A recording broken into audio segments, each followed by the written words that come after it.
जय हिंद साथियों, स्वागत है आपका सेल्फ स्टडी क्लासेस में सुमित जैन यूट्यूब चैनल में।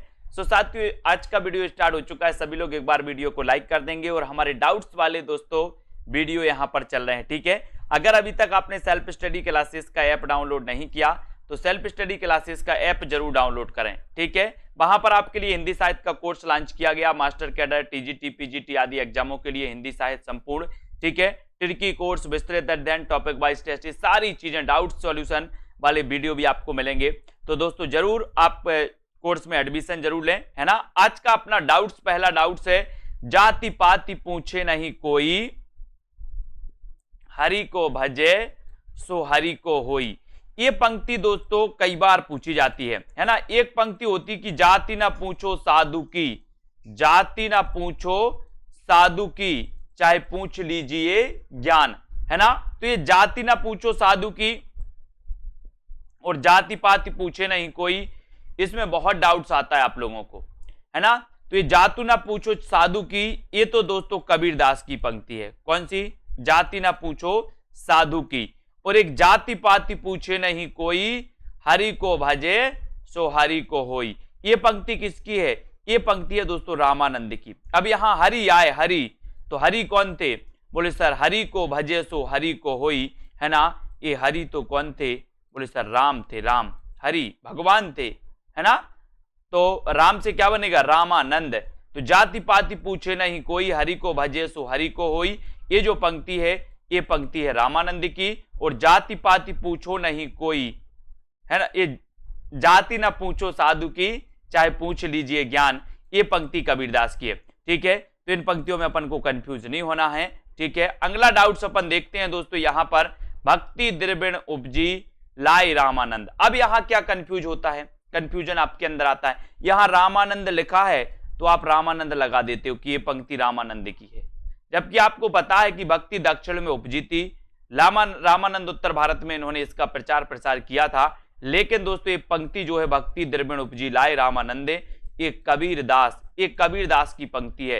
ये रामानंद के बारे में कही गई, भक्ति द्रविण उपजी लाए रामानंद, तो रामानंद के बारे में कही गई, तो ये रामानंद तो नहीं कहेंगे, कौन कहेंगे? कोई और कहेगा। कोई और में कौन आता है? वो आते हैं कबीर, है ना। तो भक्ति द्रविण उपजी लाए रामानंद, ये पंक्ति दोस्तों कबीरदास द्वारा कही गई है। ये पंक्ति रामानंद के लिए कही गई है ना। याद रखते ना, कबीर के गुरु का नाम क्या था? रामानंद, है ना। मुस्लिम संप्रदाय के अनुसार शेख तकी इनके गुरु का नाम था, ठीक है। तो एक भी आपको याद रख लेना, है ना। तो ये भी आपका डाउट्स क्लियर होता है। नेक्स्ट है दोस्तों, नई कविता के प्रतिमान के लेखक कौन है?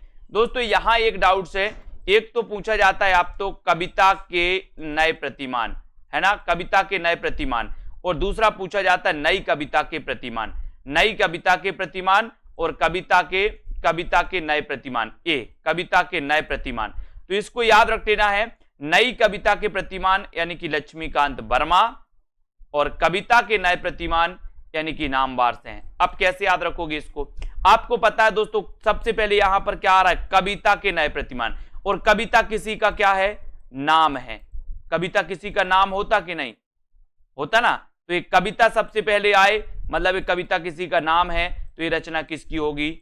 नामवार से की, भूलना नहीं। और यहां पर नई कविता, नई पहले आ रहा है, तो हम नई नई लक्ष्मी को पकड़ते हैं, है ना। जो अपने पास रखी है वो तो रखी है, बाकी हम नई नई लक्ष्मी को पकड़ने की कोशिश करते। लक्ष्मी को बोले नई नई लक्ष्मी आ जाए, तो नई नई लक्ष्मी, तो नई पहले आया यानी कि लक्ष्मी, तो लक्ष्मीकांत वर्मा।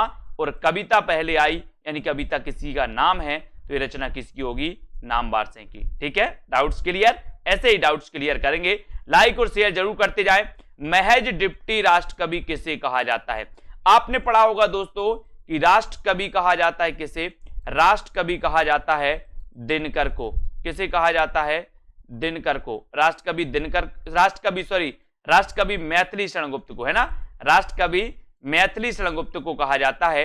लेकिन महज डिप्टी राष्ट्र कवि स्वयं को कहा था किसने? दिनकर जी ने स्वयं को महज डिप्टी राष्ट्र कवि कहा था। कभी ऐसा आपसे पूछा जाए कि महज डिप्टी राष्ट्र कवि किसे कहा जाता है, तो आपको लगाना दिनकर, और राष्ट्र कवि किसे कहा जाता है तो आपको लगाना मैथिली शरण गुप्त, ठीक है। क्लियर? हाँ, बहुत बढ़िया। अब यहां पर आते हैं दोस्तों, अगला क्वेश्चन देखते हैं। हार की जीत कहानी के रचनाकार कौन है? हार की जीत कहानी दोस्तों इसके रचनाकार आपको पता होगा। बोले सर आपको ज्यादा पता है सुदर्शन की। हार की जीत कहानी का कि आपने पढ़ी होगी बाबा भारती वाली, तो आपको ज्यादा पता है सुदर्शन की, तो आप सुदर्शन लगा के आओगे। लेकिन आपको पता होनी चाहिए कि हार की जीत कहानी प्रेमचंद की भी है। किसकी भी है? प्रेमचंद जी की भी है। बोले प्रेम में भी हार की जीत होती है ना। सुदर्शन तो आपको पता ही है। तो ये दोनों लेखकों के द्वारा दोस्तों हार की जीत प्रेमचंद की द्वारा भी लिखित है और सुदर्शन द्वारा लिखित भी कहानी है। दोनों की कहानी है ना, दोनों की कहानी, प्रेमचंद की भी और सुदर्शन की भी। कौन सी? हार की जीत। ठीक है, डाउट्स क्लियर? हार की जीत कहानी आपको पता चल गया। अब यहां पर दोस्तों अपने कितने 5 प्रश्न आज के कंप्लीट होते हैं।